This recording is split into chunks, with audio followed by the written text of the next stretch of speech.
누가복음 9장 18절에서 27절의 말씀은 베드로의 신앙 고백과 예수님의 죽음과 부활을 예고하는 말씀입니다.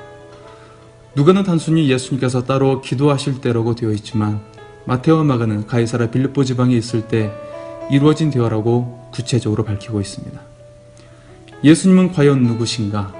예수님은 제자들에게 물었습니다. 무리가 나를 누구라고 하느냐? 사람들이 예수님을 누구라 하는지 몰라서 예수님께서 물으셨을까요? 제자들이 모를까봐 이렇게 말씀하셨을까요? 아닙니다. 예수님께서 제자들에게 중요한 것을 가르치시기 위하여 그렇게 물으신 것입니다. 이 질문에 제자들은 사람들에게 들었던 이야기를 합니다. 어떤 사람들은 세례 요한, 더러는 선지자 엘리야, 더러는 옛 선지자 중에 한 사람이 살아났다 하나이다. 예수님은 누구십니까? 하나님의 아들이신 예수 그리스도께서 하늘 보좌를 버리시고 이 땅에 오신 것은 선지자와 제사장과 왕의 사역을 아우르며 하나님의 의, 인류를 구원하시기 위한 그리스도의 사역을 위해 오신 것입니다. 다만 무리들은 예수님을 제한적으로 체험했기에 알고 있는 정도에서 이해했던 것입니다. 마치 장님이 코끼리를 만지는 것처럼 자신이 알고 있는 것만 주님에 대해 이해하고 있었던 것입니다. 그래서 주님께서는 제자들에게 다시 묻습니다. 너희는 나를 누구라 하느냐? 그때 베드로가 대답합니다. 20절에 하나님의 그리스도시니이다 라고 대답합니다. 물론 마태복음 16장 16절에는 주는 그리스도시요 살아계신 하나님의 아들이니이다 라고 기록했습니다. 베드로는 예수님을 하나님 나라의 메시아로 고백했습니다. 하나님의 나라의 왕이라고 고백한 것입니다. 예수 그리스도의 능력과 권세를 가장 가까운 데서 체험한 베드로만이 할 수 있는 고백이었습니다. 예수님은 하나님의 그리스도이십니다. 예수님께서는 그 신앙 고백을 귀하게 여기셨습니다. 그렇다면 하나님 나라의 그리스도께서 어떤 일을 행하시는 것입니까? 정치적 문제, 서민들의 가난과 질병 문제, 분쟁이나 사회, 가정, 교육 문제를 해결하실까요? 오늘날 수많은 사람들이 이러한 문제들을 해결해 주실 분을 기다리며 이런 메시아를 필요로 합니다. 사람들은 하나님의 그리스도가 어떤 일을 행할 것인지 알기를 원합니다. 내 고통을 어떻게 다뤄주실지 요구하고 있습니다. 놀랍게도 주님은 22절에 이렇게 대답하셨습니다. 인자가 많은 고난을 받고 장로들과 대제사장들과 서기관들에게 버림받아 죽임을 당하고 제3일에 살아나야 하리라. 주님은 고난받고 죽임당하고 그러나 부활하신 하나님의 그리스도이십니다. 우리는 대통령 선거나 지방자치 선거 때 경제 문제와 우리에게 이익을 줄 유능한 사람을 선택하게 됩니다. 당시에도 부를 가져올 수 있는 왕을 기대했습니다. 그러나 주님은 이렇게 대답하셨습니다. 인자가 많은 고난을 받고 장로들과 대제사장들과 서기관들에게 버림받아 죽임을 당하고 제3일에 살아나야 하리라.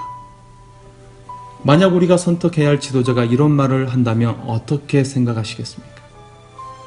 예수님은 백성들이 열망하는 그런 왕이 전혀 아니었습니다. 경제 문제를 해결해 주는 왕이 아니었습니다. 정치 문제를 해결해 주는 왕도 아니었습니다.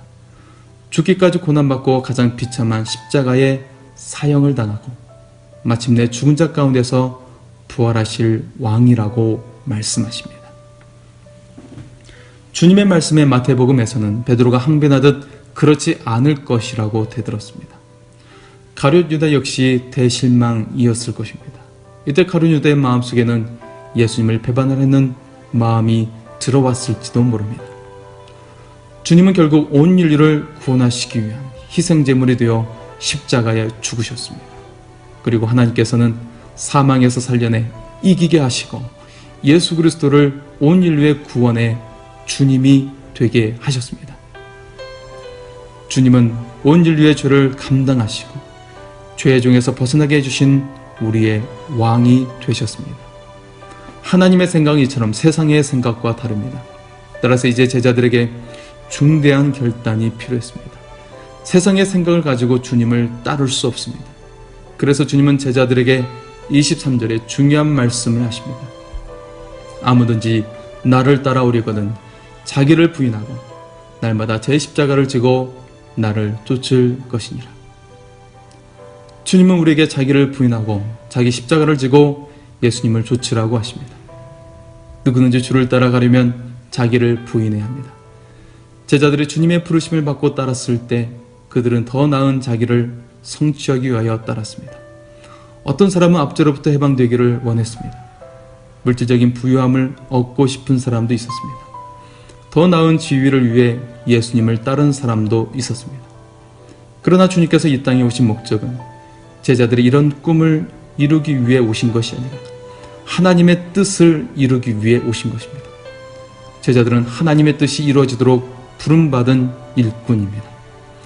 따라서 하나님의 나라가 이루어지기 위해서는 제자들의 꿈은 내려놓아야 했던 것입니다. 아무든지 나를 따라오려거든 자기를 부인하고 날마다 제 십자가를 지고 나를 쫓으라고 주님께서는 말씀하신 것입니다. 주님도 겟세마네 동산에서 십자가를 앞둔 마지막 기도에 이렇게 기도하셨습니다. 내 뜻대로 마옵시고 아버지의 뜻대로 되기를 원하나이다. 예수님께서도 자기의 뜻을 내려놓고 지고 싶지 않은 십자가를 스스로 지기로 하셨던 것입니다. 주님께서 십자가를 지셨던 것처럼 또한 주의 제자들도 마침내 자신의 십자가를 진 것처럼 우리도 하나님의 자녀들에게 맡기신 사명을 감당할 수 있기를 소원합니다. 24절에 주님은 이렇게 말씀하십니다. 그러므로 누구든지 제 목숨을 구원고자 하면 잃을 것이요 누구든지 나를 위하여 제 목숨을 잃으면 구원하리라. 우리가 하나님의 자녀로서 하나님의 나라에서 영광을 얻는 비결이 여기에 있습니다. 오늘도 우리에게 주신 사명을 잘 감당하여 주님의 영광에 동참할 수 있기를 소원합니다. 하나님께서 여러분을 사랑하십니다.